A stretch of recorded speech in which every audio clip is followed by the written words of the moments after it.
ولولا فضل الله عليك ورحمته لهمت طائفة منهم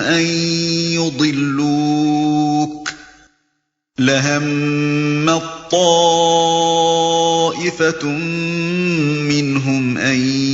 يضلوك وما يضلون إلا أنفسهم وما يضرونك من شيء وأنزل الله عليك الكتاب والحكمة وعلمك ما لم تكن تعلم وكان فضل الله عليك عظيما۔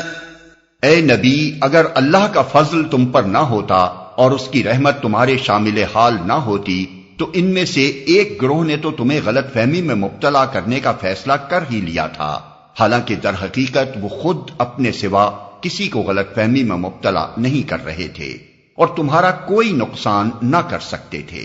اللہ نے تم پر کتاب اور حکمت نازل کی ہے اور تم کو وہ کچھ بتایا ہے جو تمہیں معلوم نہ تھا، اور اس کا فضل تم پر بہت ہے اور تمہارا کوئی نقصان نہ کر سکتے تھے۔ یعنی اگر وہ غلط رودات پیش کر کے تمہیں غلط فہمی میں مبتلا کرنے میں کامیاب ہو بھی جاتے اور اپنے حق میں انصاف کے خلاف فیصلہ حاصل کر لیتے تو نقصان انہی کا تھا، تمہارا کچھ بھی نہ بگڑتا، کیونکہ خدا کے نزدیک مجرم وہ ہوتے نہ کہ تم۔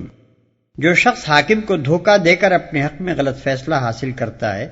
وہ دراصل خود اپنے آپ کو اس غلط فہمی میں مبتلا کرتا ہے کہ ان تدبیروں سے حق اس کے ساتھ ہو گیا،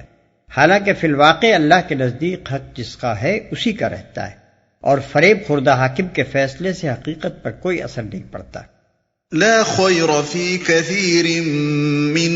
نجواهم إلا من أمر بصدقة أو معروف أو إصلاح بين الناس ومن يفعل ذلك ابتغاء مرضات الله فسوف نؤتيه أجرا عظيما۔ لوگوں کی خفیہ سرگوشیوں میں اکثر و بیشتر کوئی بھلائی نہیں ہوتی، ہاں اگر کوئی پوشیدہ طور پر صدقہ و خیرات کی تلقین کرے یا کسی نیک کام کے لیے یا لوگوں کے معاملات میں اصلاح کرنے کے لیے کسی سے کچھ کہے تو یہ البتہ بھلی بات ہے، اور جو کوئی اللہ کی رضا جوئی کے لیے ایسا کرے گا اسے ہم بڑا اجر عطا کریں گے۔ وَمَن يُشَاقِقِ الرَّسُولَ مِن بَعْدِ مَا تَبَيَّنَ لَهُ الْهُدَى وَيَتَّبِعْ غَيْرَ سَبِيلِ الْمُؤْمِنِينَ نُوَلِّهِ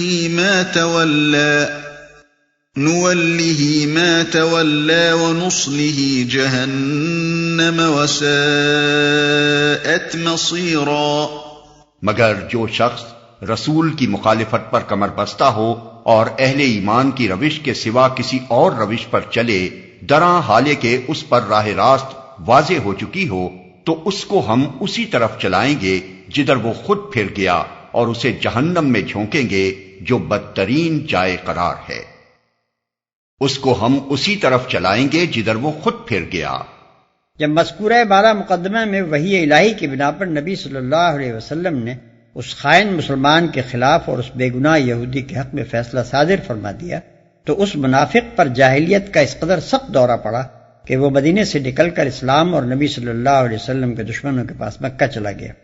اور کھلم کھلا مخالفت پر آمادہ ہو گیا۔ اس آیت میں اس کی اسی حرکت کی طرف اشارہ ہے۔